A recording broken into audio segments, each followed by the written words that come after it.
patient actually highlights something which we see in the clinic all the time.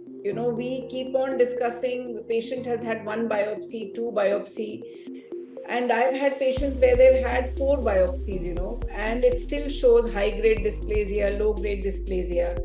And for at least for me, we need a diagnosis of at least adenocarcinoma or squamous cell carcinoma before we can give chemo or radiation. Very rarely, I would say, where an MRI pelvis has been done, and we've even done examination under anesthesia. So I think it's very important to do, as has been pointed out, a baseline MRI pelvis. This patient has had an FDG PET scan, which is fine. But ideally, at the same cost, it would be MRI pelvis and a CT chest abdomen would suffice. And this would be done in the same cost of a PET CT. And the MRI pelvis would tell you about the T staging and luckily this patient has T2 disease, which is great.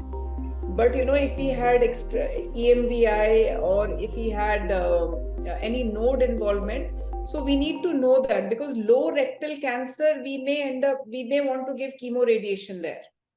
So it's very important to try to get the diagnosis pre-op and do proper staging, because that will help you guide the adjuvant decision making.